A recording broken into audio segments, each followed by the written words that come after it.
Boys and girls, today I'm going to read you SkippyjonJones Class Action by Judy Schuckner with permission from Scholastic. SkippyjonJones was just dying to go to school. And nobody, not even his mama, was going to stop him. But she did by the scruff of his neck. School is for the dogs, stated Mama Junebug Jones empathetically. They're unruly and drooly, she added dramatically. Just listen to that barking. Those hounds sound ferocious. Plus, a bus full of dog breath would smell so atrocious. Good golly, Pop Lolly, it's such a no-brainer. If there is a good dog, it's because of its trainer. His mama gently nudged her nugget into his room. Then she added, You're SkippyjonJones, a smart Siamese cat. Take a look in the mirror if you don't believe that. He looks in the mirror every day, said his sisters, Jezebel, Jillyboo, and Jujubee. But all he sees are chihuahuas. Arf, arf, barked Jujubee. After his family left him to think, the Chihuahua did exactly what his mama suggested, but not before he bounced around his room with some books. Oh, I'm SkippyjonJones, and I don't get the fuss. It's not like a pigeon is driving the bus. Then he climbed up his sister's kitty condo ladder for a peekaboo in the mirror. Holy Julio, squealed the kitty boy. How many chihuahuas am I? He wondered out loud. Then he took a deep breath and using his very best Spanish accent, he answered, As many as your head can handle, hombre. And quicker than you can say, the cat in the hat never did that. The kitty boy tossed his mask and his cape and a bright yellow banana into his mochila. Then, as he buttoned up his red plaid shirt, he began to sing in a muy soft voice.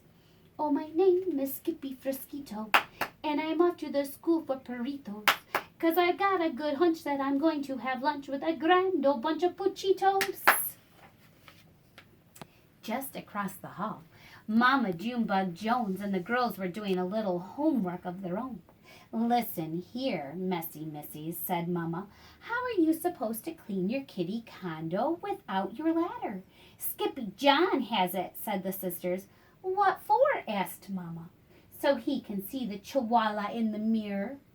The chihuahua, however, was already in his closet, boarding a bus for school. But the kitty boy wasn't the only chihuahua on board. His old amigos, Los Chimichangos, were going to school too. Thank dog you made it, dude, exclaimed Don Diego, the biggest of the small ones. Si, Skipito, panted Paquito Tito, the smallest of the small ones. We need your help, con el bulito. Without a doubtito, declared El Skipito. But why do you need my help with the bully? Because he's a perro mensquino, declared Don Diego, who barinas around the escuela in a tazalita. He spins around the school in a tiny teacup, exclaimed the kitty boy in shock. See, dude, added Don Diego, he growls and howls and wears a suerte de lona también. Not the wool sweater, said Skipito. Uh-huh, agreed Paquito Tito, trembling. He is a woolly bully. There wasn't a dog worth his biscuits who didn't fear the woolly bully, so it wasn't a surprise when a potent puff of panic poofed out of the catito's tail. And all that puffiness inspired the puchitos to sing, Oh, puffy, puffu, puffito, we know you can do it, Skipito. Let's unravel his sweater and knit something better. We'll show that old woolly bullito. But there was no turning back now. The doggies had arrived at school. A moment later, the principal, a poodle with very high standards, appeared with a bucket of balls and a whistle. First she blew, and then she threw. Go fetch, barked Mrs. Begalot. Then every dog, big and small, chased a ball down the hall and into their classrooms, except for Skipito. He got carried along by the river of rovers and class where he drew his best ever double doggy doodle. I've never seen a pup do that before, said Mrs. Houndler, the art teacher. Then he trotted over to the music room and bayed like a beagle for the canine chorus. Bow wow! Whooped Mr. Muzzletoff. What a pair of ears! After music came math, where Skippy stunned Mrs. McDruler with his counting skills. 2, 3, 5, 7, 11. At the bell, the amigos followed their noses into the library. Not even a bowl full of frijoles smelled as delicious as the scent of books waiting to be read. I like libros, declared El Skippito Fresquito, the great reader Ito.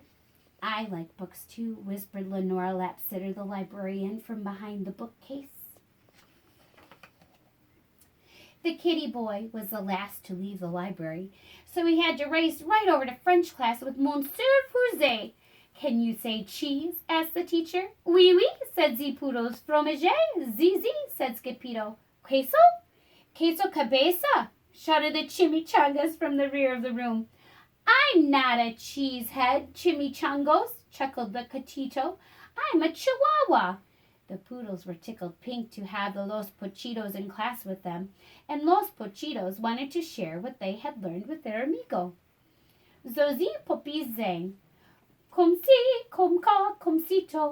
We have a zoom zing to tell you, Skippito. When Ziputo say we, they really mean Z, so don't look for a red hydrant, Tito. After French, Los Muchachos took a pass on obedience class, deciding instead to nap in a warm case with the golden trofios. I'm not good at following rules, confessed the kitty boy. What dog is, dude? Quipped Don Diego. But just then the catito heard a gut-gurgling growl that shook the entire escuela, perhaps the whole planeta. Holy heartburn, hollered Skippito. Was that my tummy? No, that is the bellow of the woolly bolito, said Paquito Tito with a shiverito. The gruesome grumble grew louder, and along with it came the rattle and plink of the terrible Tazalita. It was spinning wildly right under his nose, circling like a polka dot shark. Andale, declared Don Diego. Get out your duds, dude. But Skippito was too frozen with fear to unpack his mochila, so his amigos did it for him, helping to change their Chico into El Skippito Fresquito, complete with mask, cape, and banana. Why the platano, dude? Asked the Pintolito. It's my snackito, replied the gatito. Will you share it with me and Tito? Yes, indeedo, agreed Skippito. Then, woof, chaka-laka-laka, woof, chaka-laka-laka. Every doggy leaped out of the case and latched onto the turbocharged Taza. This caused the cup to spin wildly out of control, some of the chicos just hanging on by a tail.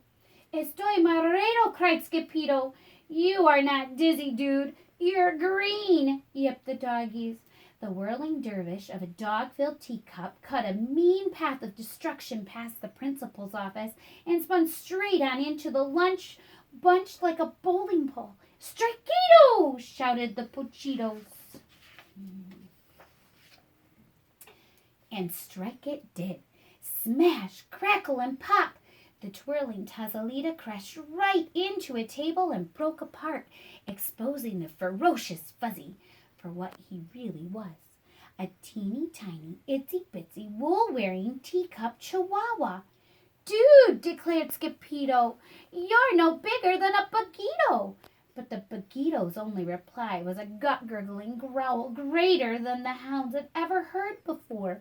Is that your tummy? Asked Skippito. Si, replied the bolito. Tengo mucho hambre. I'm hungry too, agreed the catito. But you can have my platano. This act of kindness made the chimichangos pull out their jump rope right in the middle of the mess. Peanut butter and belly buttons, chunky cherry pits. The woolly bully's taza has broken into bits. Wiggle, waggle, jelly on the toast. He's not a woolly bully, he's just hungrier than most. Just then, Mrs. Beguilette stomped to the lunchroom. "I smell a cat," she bellowed. "That cat better scat." Then out came the whistle. First she blew, and then she threw a bright yellow ball down the hall, which every dog, big and small, began to chase, except for Skippito.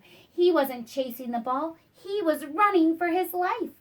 First Skippy tripped, and then he slipped on the banana peel and slid straight out of his closet and back into the arms of his Mama Junebug Jones.